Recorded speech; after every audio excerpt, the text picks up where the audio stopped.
ในโลกของความเร็ว2 ล้อ และอะดรีนาลีนมีชายคนหนึ่งที่ไม่ได้เป็นแค่นักแข่งแต่คือปรากฏการณ์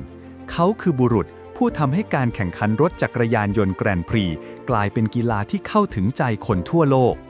เขาคือวาเลนติโน รอสซี่หรือที่คนทั้งโลกรู้จักกันในฉายาเดอะด็อกเตอร์เรื่องราวของรอสซี่เริ่มต้นขึ้นในเมืองอูบิโนประเทศอิตาลีเขาเกิดมาในครอบครัวนักแข่งพ่อของเขากราเซียโน รอสซี่ก็เป็นอดีตนักแข่งมอเตอร์ไซค์แกรนด์พรีด้วยสายเลือดนักแข่งที่เข้มข้นวาเลนติโนเริ่มลงสนามแข่งรถโกคาร์ทตั้งแต่อายุเพียง10 ขวบก่อนจะเปลี่ยนมาขับมินิไบค์และมอเตอร์ไซค์ในที่สุด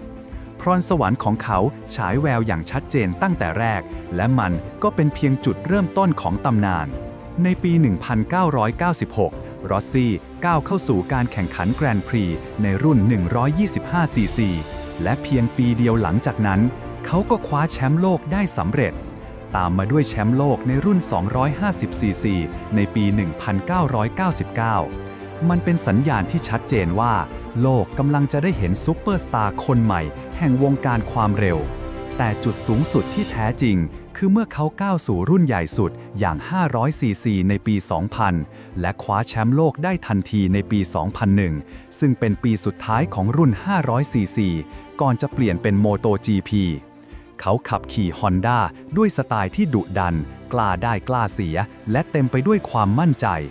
ชัยชนะของเขาไม่ใช่การเข้าเส้นชัยก่อนแต่การสร้างสรรค์ศิลปะแห่งการขับขี่ที่น่าตื่นตาตื่นใจสิ่งที่ทำให้รอสซี่แตกต่างจากนักแข่งคนอื่นคือบุคลิกอันเป็นเอกลักษณ์ของเขา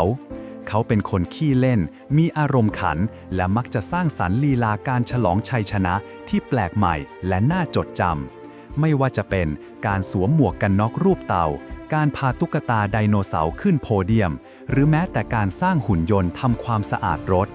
ซึ่งสิ่งเหล่านี้ทำให้เขากลายเป็นขวัญใจมหาชนได้อย่างรวดเร็ว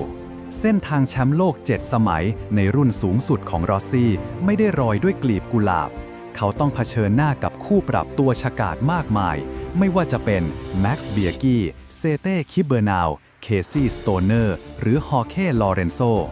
การแข่งขันแต่ละครั้งคือมหากาพย์แห่งความเร็วที่แฟนๆทั่วโลกต้องจดจำรอสซี่มักจะแสดงให้เห็นถึงลูกบ้าและความอัจฉริยะในการแซงคู่แข่งในจังหวะที่เหนือความคาดหมายอยู่เสมอ